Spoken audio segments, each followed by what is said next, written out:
Hello বন্ধুরা, কেমন আছো তোমরা সবাই? ভাবলাম তোমাদের সাথে একটা রেসিপি শেয়ার করব। যদিও রেসিপিটা পুরনো, সবাই জানো। আজকে আমি করব ডালের বড়া দিয়ে আলুর তরকারি, কিন্তু একটু অন্য স্টাইলে। তো ডালটা আমি আগের দিন রাতে ভিজিয়ে রেখেছিলাম সারা রাত। তো এবারে মিক্সারের জারের মধ্যে ডালটা নিয়ে নিলাম। ডালটা আমি কিন্তু আধা বাটা করেছি, মানে পুরোটা মিহি করিনি, একটু তোমার গোটা গোটা রেখে দিয়েছি, কারণ আমার কর্তামশাই আবার এরকম ডালের বড়া খেতে খুব পছন্দ করে।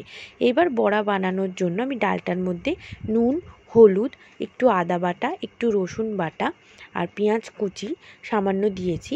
একটু গোলমরিচের গুঁড়ো দিচ্ছি, কারণ ছেলে খাবে বলে কাঁচা লঙ্কা দিচ্ছি না, কারণ ও তো খুব একটা ঝাল খেতে পারে না। আর একটা ডিম আমি ফেটিয়ে রেখেছিলাম, সেই ডিমটা কিন্তু দিয়ে দিলাম। দিয়ে ভালো করে মিশ্রণটাকে নাড়িয়ে নিয়ে আমি কিন্তু ব্যাটারটা তৈরি করে নিয়েছি। এবার তেল গরম হয়ে গেছে। আগের দিনের পাঁপড় ভাজার তেল ছিল, সেটাও দিয়ে দিয়েছি, ওই জন্য একটু লাল লাগছে। তো বড়াগুলোকে একটু ভেজে নিচ্ছি। সত্যি কথা বলতে এরকমভাবে বড়াটা তোমরা একবার করে দেখবে।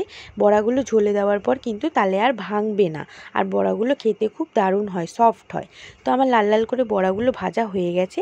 এরপর গ্রেভি করব বলে কিন্তু আমি আলুটাকে লাল লাল করে ভেজে নিচ্ছি। এত গরম পড়েছে বন্ধুরা, আর ছেলেটাকে নিয়ে একা রান্না করি, ওই জন্য আলু ভাজাটা পুরোটা তুলতে পারিনি। তোমরা একটু অ্যাডজাস্ট করে নিও, তোমরা তো আমার খুবই ভালো ফ্রেন্ড, তোমরা তো সবই বোঝো। তো এবার গ্রেভি করব বলে আমি কিন্তু পেঁয়াজ আর টমেটোটা গরম তেলে দিয়ে দিলাম, আর সামান্য একটু নুন আর হলুদ কিন্তু দিয়ে আমি নাড়াচাড়া করছি। আমি এই বাড়িতে আসার পর থেকে বন্ধুরা আমি কোনো দিনও এদের নিরামিষ খেতে দেখিনি। এদের রান্নায় পেঁয়াজ রসুন না হলে এরা খেতেই পারে না। আমার হাজব্যান্ড তো খেতেই পারে না নিরামিষ, ওই জন্য আমারও করা হয়ে ওঠে না।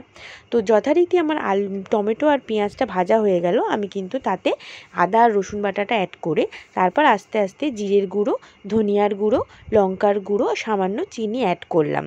নুনটা আমি একটু অল্পই দিয়েছিলাম, কারণ হচ্ছে আমি কিন্তু আলু ভাজার ক্ষেত্রে নুনটা ব্যবহার করেছিলাম একটু বেশি। আর ইদানিং কদিন ধরে জানো তো আমার হাতে খুব তরকারিতে নুন বেশি হয়ে যাচ্ছে, ওই জন্য একটু ভয়ে ভয়ে নুনটা কমও দিলাম। তো আমি একটু চিকেন মশলা অ্যাড করেছিলাম এভারেস্টের। তো সব মশলাগুলো কষিয়ে যখন মশলা থেকে তেল ছেড়ে গেল, আমি কিন্তু লাল লাল করে ভেজে রাখা আলুগুলো দিয়ে দিলাম। তারপরে কিন্তু আলুগুলো কষিয়ে আমি কিন্তু পরিমাণ মতো জল দিয়ে দিলাম। যেই ঝোলটা ফুটে উঠলো, আমি কিন্তু তৎক্ষণাৎ বড়াগুলো অ্যাড করে নিলাম। তোমরা কিন্তু ভিডিও অবশ্যই এইভাবে ট্রাই করো। ভিডিওটা ভালো লাগলে লাইক, শেয়ার, সাবস্ক্রাইব করো। যারা ফেসবুক থেকে দেখছো তারা কিন্তু ফলো করে দিও। আবারও হাজির হব তোমাদের সামনে আরও নতুন নতুন রেসিপি নিয়ে। সবাই ভালো থেকো, সুস্থ থেকো। Tata, bye bye. তোমরা কিন্তু অবশ্যই কমেন্টে জানিও কেমন লাগলো।